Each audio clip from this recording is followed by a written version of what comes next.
informasi selanjutnya. Mahkamah Konstitusi akan menggelar sidang putusan uji materi terkait dengan format penyelenggaraan pemilihan umum serentak 2024. Format tersebut berkaitan dengan waktu penyelenggaraan seluruh pemilih dalam waktu yang bersamaan. Gugatan uji materi diajukan 4 pemohon. Para pemohon mempermasalahkan frasa pemungutan suara dilaksanakan secara serentak. Pemohon meminta MK memutuskan untuk menarik keluar pemilihan DPRD dari pemilu serentak. Para pemohon meyakini menggabungkan seluruh tahapan pileg pada pemilu serentak akan berdampak pada kondisi manajemen pemilihan. Atau penarikan kembali permohonan nomor 52 serta memerintahkan kepada Panitera Mahkamah Konstitusi untuk mengabulkan penarikan kembali permohonan. Dan untuk mengetahui informasi selengkapnya terkait dengan uji material pemilu 2024, kita langsung bergabung dengan rekan Renat Christian dan juru kamera Veriska Emmanuel dari Gedung Mahkamah Konstitusi Jakarta Pusat. Iya, Renat, dari pantauan Anda di sana ada siapa saja yang mengajukan gugatan uji material pemilu 2024 ini? Iya, selamat siang Rolando dan juga pemirsa. Hari ini Mahkamah Konstitusi menggelar sidang putusan untuk uji material Undang-Undang Nomor 7 Tahun 2017 tentang pemilihan umum yang diajukan oleh 4 orang petugas TPS dan juga KPPS yang bertugas pada 2019 lalu. Ada 4 orang yang mengajukan permohonan uji material, yaitu ada Akid Kurniawan, ada Dimas Permana, ada Heri Darmawan dan juga Subur Makmur. Keempat orang ini adalah petugas TPS dan juga KPPS yang bertugas pada pemilu 2019. Dapat saya sederhanakan bahwa permohonan dari keempat orang ini adalah agar pemilu serentak di tahun 2024 antara pemilu lokal, pemilihan lokal, DPRD Kabupaten Kota ataupun DPRD Provinsi dengan pemilu nasional, DPR RI, DPD RI dan juga pemilihan presiden ini dapat dipisah.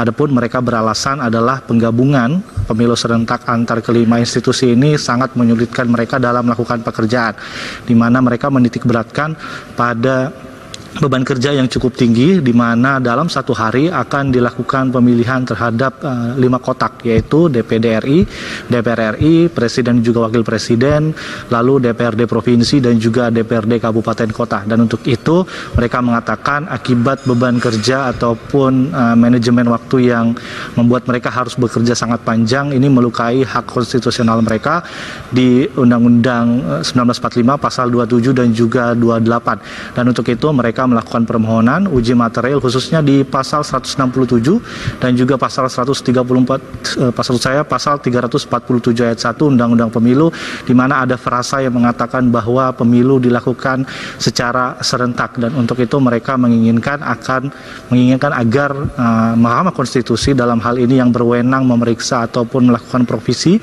terhadap pasal di undang-undang dapat melakukan hal tersebut. Dan tidak hanya itu, keempat orang tersebut mengatakan pula hal ini juga perlu dilakukan ataupun permohonan ini diberikan kepada Mahkamah Konstitusi karena nantinya kemungkinan pada pemilu 2024 4 orang ini masih akan bertugas kembali, dan untuk itu mereka menginginkan agar kejadian di tahun 2019, tepatnya di pemilu tahun lalu, 2 tahun lalu ini tidak terulang lagi di tahun pemilu 2024. Dan di permohonan juga dituliskan mereka juga mengajukan beberapa model untuk nantinya bisa diadopsi oleh pemerintah, dalam hal ini pemerintah dari Menteri Dalam Negeri dan juga Komisi Pemilihan Umum, agar pemilihan serentak tahun 2024 ini bisa dilakukan dengan baik tanpa harus membuat mereka bekerja dengan terlalu berat, dimana seperti yang saya katakan tadi ada 5 kotak yang harus mereka kerjakan dalam waktu 1 hari saja.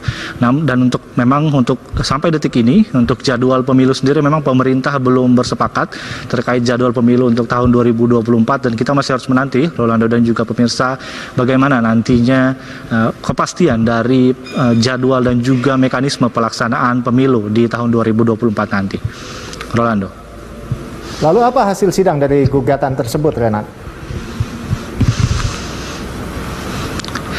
Ya, tadi saja sidang baru saja selesai, Rolando dan juga pemirsa, dan dapat kami simpulkan bahwa memang permohonan provisi terhadap pasal 167 dan juga 347 ayat 1 Undang-Undang Nomor 7 tahun 2017 tentang pemilu ini ditolak oleh Mahkamah Konstitusi, dan permohonan tersebut pun dikatakan tidak beralasan secara hukum.